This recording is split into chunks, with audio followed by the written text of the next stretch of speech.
नमस्कार मित्रांनो. आज आपण एक आळशी गाढवाची गोष्ट ऐकणार आहोत. तर चला तयार आहात सर्वजण? एका हिरव्या गावात एक दयाळू शेतकरी राहत होता. त्याचं नाव होतं रघु. रघु रोज सकाळी लवकर उठून आपल्या शेतात कामाला जायचा. त्याच्याकडे दोन प्राणी होते. एक होता बैल आणि दुसरा गाढव. बैल खूप मेहनती होता, पण गाढव तो मात्र फारच आळशी. त्या गाढवाचं नाव होतं गण्या. रघु रोज गण्याला ओझं लावून बाजारात पाठवायचा. पण गण्या चालताना नेहमी कुरकुर करत असायचा. गण्या तक्रारीच्या सुरात कसा म्हणतो बघा, अरे बाप रे, रोज हेच काम, ओझं व्हायचं, उन्हात भाजायचं आणि संध्याकाळी परत यायचं. मला आराम हवा, आराम. शेतकरी हसत म्हणायचा, अरे गण्या, कामात मन लाव रे. मेहनत केलीस तर तुला गोड गवत देईन, सावलीत झोप पण मिळेल. पण गण्या मनातल्या मनात म्हणायचा, हो हो, पण आधी थोडं झोपू तरी दे बाबा. असं चालू राहिलं. काही दिवस शेतकरी रोज मेहनत करत राहिला आणि गण्या मात्र आळसच करत राहिला.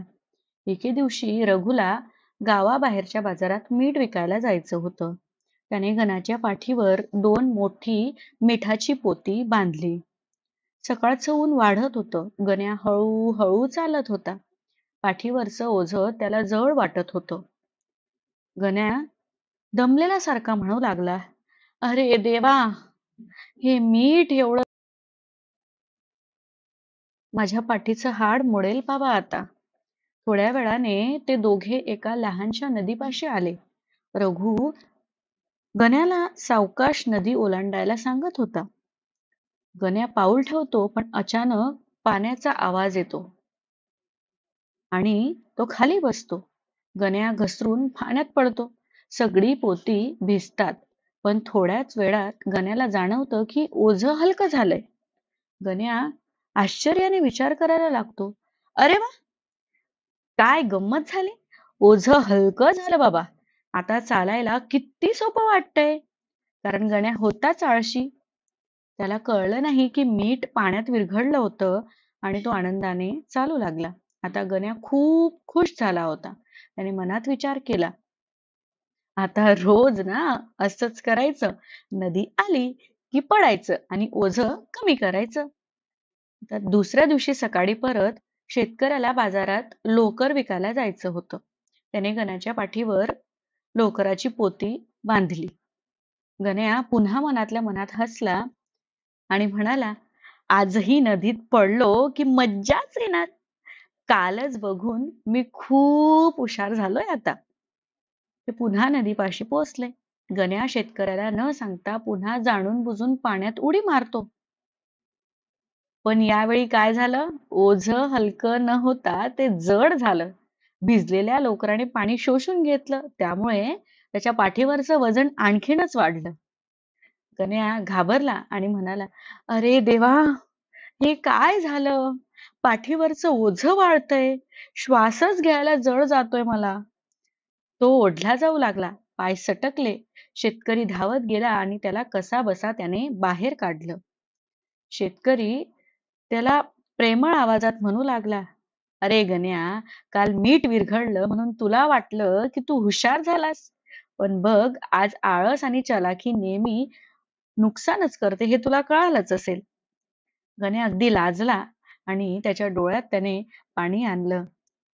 गण्या म्हणू लागला, माफ करा मालक, माझी खरंच चूक झाली.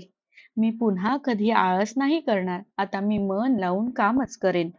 शेतकऱ्याने त्याला प्रेमाने थोपटलं आणि त्याला म्हणाला, हे खरं, मेहनत माणसाला आणि प्राण्यालाही मोठं बनवते. त्या दिवसानंतर गण्या बदलून गेला. तो रोज वेळेवर उठायचा, शांतपणे ओझं व्हायचा आणि काम झाल्यावर शेतकरी त्याला गोड गवत द्यायचा. गावातले सगळे लोक म्हणायचे, गण्या तर आता अगदी मेहनती झालाय. गण्याला आता स्वतःवर अभिमान वाटू लागला होता. त्याला कळत होतं की मेहनतीचं फळ किती गोड असतं. मुलांनो, ही गोष्ट आपल्याला शिकवते की आळस नेहमी नुकसानकारकच असतो. मेहनत आणि प्रामाणिकपणा हेच यशाचं खरं गमक आहे. जेव्हा आपण काम मनापासून करतो, तेव्हा फक्त आपल्यालाच नव्हे, तर आपल्या आजूबाजूच्या लोकांनाही आनंद मिळतो. मग चला, आपण सगळे पण ठरवूया, कधीच आळस करायचा नाही. नेहमी मनापासूनच काम करायचं. हीच होती आळशी गाढवाची गोष्ट. आता गण्या आळशी नाही, तर सगळ्यांचाच लाडका, मेहनती गाढव झालेला आहे.